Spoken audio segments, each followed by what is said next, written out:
Are racing at Hogwarts as everyone prepares for the Yule Ball. And once again, Harry and Ron seem to take Hermione, played by Emma Watson, for granted. Wait, Hermione? Oh, girl. Oh, well spotted. Can't we run away? Come on.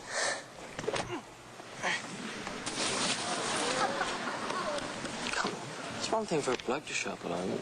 For a girl, it's just sad. I won't be going alone because, believe it or not, someone's asked me.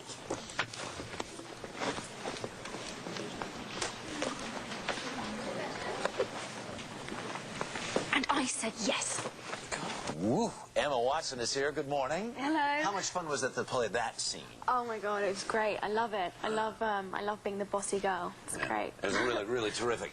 When Daniel was here the other day, I described this as sort of Harry Potter. It goes to high school madness, because a lot of the movie is about, right? Yeah, it is. Anxiety and girls and boys. Starting to, notice the opposite sex. Having to find a date for the ball. Yeah. How is it for you, having done this now for 11 when you started? Well, I started auditioning when I was 9. Right. So, forever. You've been at this forever. Does it feel good to sort of play your age and have something that's kind of in the realm of what your real life is? Your real life like that? Well, I go to magical school, but apart from that, no, I think there's definitely a lot that I can relate to that Hermione's kind of going through.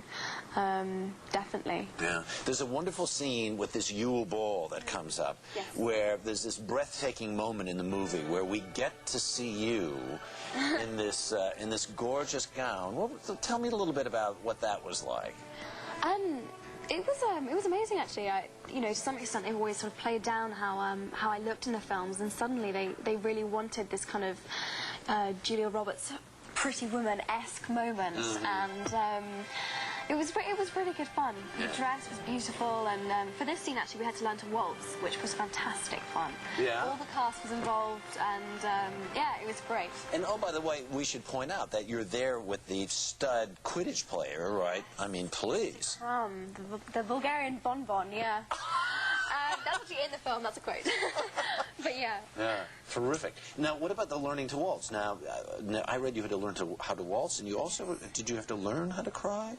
No, well, it was the first time I'd ever had to properly cry on screen, which was, actually, you know what, it's funny, what I find really difficult is, I find it easier to cry, but to laugh realistically, when they just say laugh on cue, it's really hard not to make it sound kind of fake, and but yes, really what did you have to think of something terribly sad when you cried on screen, or were so organic and in the moment? Well, no, I did have to try and think about something that was really upsetting, and yes.